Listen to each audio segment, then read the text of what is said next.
Buen día, muchas gracias.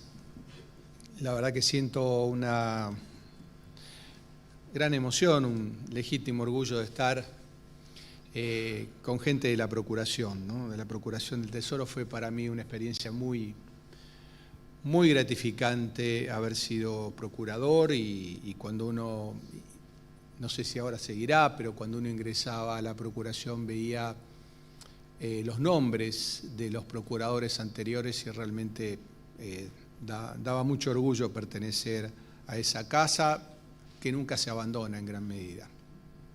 Así que muchas gracias a los organizadores, al actual procurador del Tesoro por esta invitación. Bueno, yo tenía previsto hablar de varios casos de la jurisprudencia de la Corte, fundamentalmente aquellos en los que me he tocado intervenir de modo personal, ya sea formulando votos minoritarios, concurrentes o mayoritarios.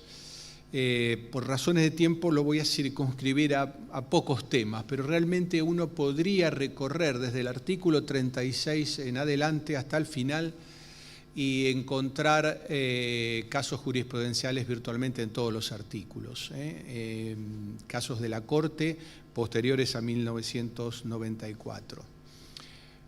Me voy a circunscribir a 3 o 4 casos en función del tiempo, lo seguiré extendiendo. El primer tema sobre el que quiero hablar es, y que ya aludió Rodolfo Barra recién, es el tema, digamos, el caso Fontevecchia. En el caso Fontevecchia, artículo 75, inciso 22, relación entre el orden jurídico nacional y el orden jurídico internacional.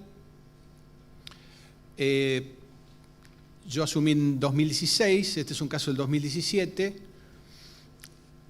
Yo venía defendiendo de modo muy minoritario en la doctrina, casi solitario, digamos, la teoría del margen de apreciación nacional, la vigencia del artículo 27. Había antecedentes jurisprudenciales en la Corte, algunos votos del ministro Fait. Y para mi sorpresa, en ese caso, digamos, la Corte terminó asumiendo el criterio que hace jugar el orden jurídico internacional en función de las condiciones establecidas en el inciso 22 del artículo 75, asumiendo que no hay un control de convencionalidad por fuera del control de constitucionalidad y que los tratados internacionales tengan ellos, siempre es jerarquía superior a las leyes, lo sabemos, pero tengan o no jerarquía constitucional, no pueden prevalecer sobre la Constitución Nacional. Y cuando uno ve el inciso 22 del artículo 75, también tiene que conjugar esta cláusula con la del artículo 27, que recordemos nosotros en la Convención no podíamos reformar porque forma parte de los primeros 35 artículos. El 27 es el que habla de afianzar las relaciones de paz y progreso con las otras potencias, celebrando convenios y tratados al efecto, sin agraviar los principios de derecho público.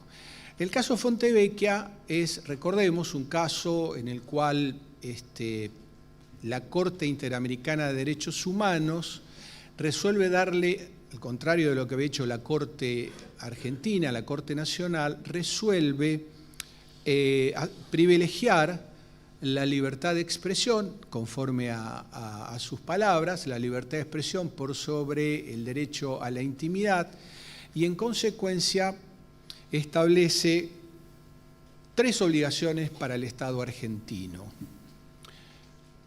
Publicar la sentencia por medios de difusión, lo cual se hizo, ya se había hecho antes del 2017, dar una satisfacción económica, también estaba encaminado a este tema, pero fundamentalmente, y este es el meollo del caso Fontevecchia en la Corte,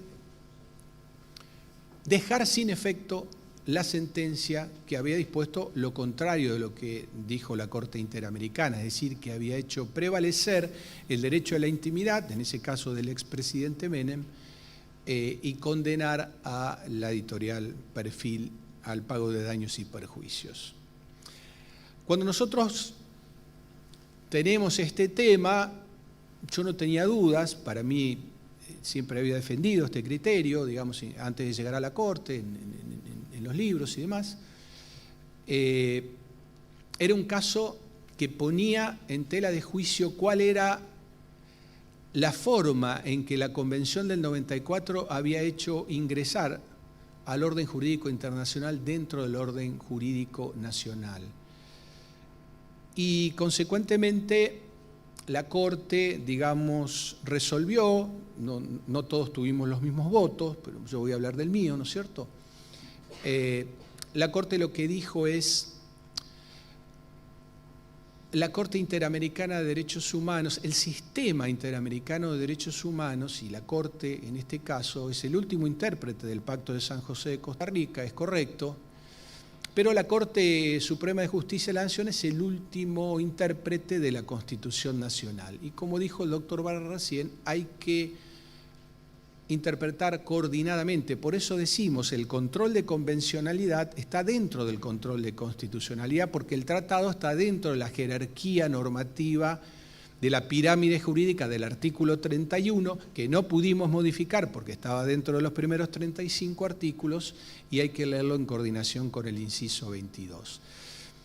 Lo que dijimos en el voto es: no es la Corte Interamericana un órgano revisor, no es el sistema interamericano un sistema de apelación ordinario o extraordinario de las decisiones de la Corte Suprema de Justicia de la Nación. En ningún lado surge este carácter. Sí debe haber un diálogo jurisdiccional para procurar que este tipo de situaciones puedan tener algún protocolo para ser resueltas. La Corte entonces dice: no puedo dejar sin efecto una decisión que ha pasado en autoridad de cosa juzgada, porque la cosa juzgada es uno de los principios de derecho público que está en el artículo 27 de la Constitución Nacional. Artículo 27, al que se suele aludir en estos casos de conflicto nación, orden jurídico nacional, orden jurídico internacional, se suele invocar hablando de un margen de apreciación nacional. Y de paso digo que el margen de apreciación nacional no es una teoría surgida en la Argentina ex post facto a los efectos de no cumplir una sentencia judicial, sino que es una teoría de un largo desarrollo en Alemania, en Francia, en otros países europeos, de modo que lo que hace la República Argentina al invocarla en el caso Fontevecchia, es hacer prevalecer la Constitución Nacional. En la inteligencia, finalmente, y termino con esto, que el inciso 22 del artículo 75, cuando habla del ingreso con jerarquía constitucional de ciertos tratados que nomina, dentro de los cuales está el Pacto de San José de Costa Rica, Convención Americana sobre Derechos Humanos, lo que dice ahí es que los derechos incorporados son complementarios a los de la Constitución Nacional, es decir, que no son confrontativos, y en ese sentido hay que tratar de armonizarlos conforme a la doctrina de la Corte, de que siempre hay que buscar la armonía en la medida de lo posible entre las normas, evitando que confronten entre sí. En definitiva, lo que hizo la Corte fue hacer una nota marginal en la sentencia, dejando constancia de la decisión de la Corte Interamericana, pero no dejó sin efecto su decisión anterior que había pasado en autoridad de cosa juzgada. El segundo caso sobre el que quiero hacer alguna referencia muy breve, también como el anterior, es de la aplicación del margen de apreciación local, es decir, al interior de nuestro sistema jurídico, que es un sistema jurídico político federal. Tenemos un orden jurídico nacional y órdenes jurídicos locales, provinciales y de la Ciudad Autónoma de Buenos Aires. Veníamos sosteniendo ya desde un tiempo anterior que hay un margen de apreciación de cada una de las provincias para, dentro de su competencia, sin confrontar con la competencia nacional, para elegir tanto en el ámbito de las instituciones como en el ámbito de los derechos, ciertas modalidades que hacen a su peculiaridad, que hacen a la idiosincrasia de cada una de las provincias. El primer caso que podemos citar en esto es el caso Castillo. Yo ahí tengo un voto que es minoritario, absolutamente minoritario, digamos. Digamos, es una disidencia parcial.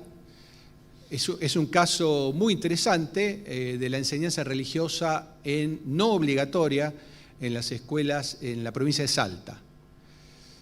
Y si bien en mi caso, en mi voto, declaro la inconstitucionalidad, no es de la norma, sino que es de la aplicación, porque la aplicación sí era discriminatoria con relación a los otros cultos, pero no de la norma en la medida en que no fuera obligatoria y diera posibilidades de, por supuesto, la elección del culto por parte de quienes ejercen la patria potestad de los niños, elegir la educación religiosa que correspondiera. Y ahí hablamos por primera vez en la Corte, del margen de apreciación local, del margen de apreciación. Es decir, lo que puede expresar cierta idiosincrasia en la Constitución salteña puede no ser lo mismo para otra provincia argentina. Entre Ríos, por ejemplo, no tiene prólogo porque tradicionalmente ha sido una provincia secular y además no tiene prólogo porque no se quiere invocar a Dios en ningún sentido, ningún Dios. Entonces, nuestro sistema federal se nutre, además las provincias originarias son las que conforman el Estado Nacional y no al revés, entonces nos parece que merecen una deferencia, una consideración hacia sus valores idiosincráticos en la medida en que no agravien el texto de la Constitución Nacional. Ahí está la semilla del margen de apreciación nacional. Reitero este criterio en el caso Unión Cívica Radical contra Gobierno de Santa Cruz, es un tema electoral, pero ahí también, más allá de que nos guste o no nos guste, defendemos en ese voto la vigencia de la ley de lemas en la provincia de Santa Cruz. Es decir, que así como hay provincias que tienen 2 cámaras y otra una dentro de sus legislaturas, también pueden escoger, y así como hay provincias que tienen juicio por jurados y otras no, así también, bueno, es razonable, es lícito, no es inconstitucional que tengan un sistema al estilo de la ley de lemas, cualquiera sea la valoración que nosotros podamos tener. Pero este criterio del margen de apreciación local termina siendo mayoritario en un caso de la Corte, en el caso Patrono Santiago, caso de Mendoza, y el caso de la Virgen del Carmen de Luján de Cuyo. Se trata de 2 celebraciones, el debate era si eran religiosas o eran cívicas, o eran inicialmente religiosas y luego cívicas, que son cuestionadas. Las presentaciones contra la Dirección de Escuelas de la provincia de Mendoza son cuestionadas en el sentido de que constituyen una discriminación religiosa y con violación de la igualdad, el libre ejercicio de cultos y la igualdad. En este caso, la Corte, ahora invocando el margen de apreciación local, considera que estas celebraciones, más allá de su origen, tienen una proyección cívica que excede en lo religioso. Para hacer una referencia, digamos, la Virgen del Carmen de Cuyo es la Virgen que hace formar San Martín antes de cruzar los Andes y le ponen atavíos, digamos, de militares, ¿no es cierto? Y se encomienda a ella. Y bueno, esto es asumido por la comunidad mendocina como algo que excede en mucho a un culto religioso. Por eso la Corte, haciendo propio el margen de apreciación local, lo asume como algo que enriquece y no que empobrece o iguala nuestro federalismo. Y un caso más, para terminar, el caso de... Hay otro caso interesante del margen de apreciación local a nivel municipal, que es el caso Xi contra Municipalidad de Arroyito, muy interesante también, pero no me voy a tener en él porque me queda poco tiempo. Finalmente, el estatus de la Ciudad de Buenos Aires, algo que se incorpora en el 129, en la reforma del 94. El caso paradigmático ahí es el de Gobierno de Córdoba contra Estado Nacional, porque ahí se reconoce a la Ciudad de Buenos Aires como aforada, como sujeto parte que puede reclamar la jurisdicción originaria, que sabemos ha estado siempre, y por el texto de la Constitución explícito, reservado a las provincias, y siempre que haya, por supuesto, una cuestión federal relevante. En este caso se incorpora a la Ciudad de Buenos Aires, no porque sea una provincia, se le da el estatus de ciudad constitucional federada, es la única ciudad que elige senadores, es la única ciudad que, senadores nacionales a la Cámara correspondiente del Congreso, es la única ciudad que puede ser intervenida federalmente, es decir, que tiene un estatus particular y además, desde el punto de vista del legado histórico, la Corte interpreta el 129 como que también integra el federalismo de modo directo a través de la posibilidad de ser actora o demandada en jurisdicción originaria.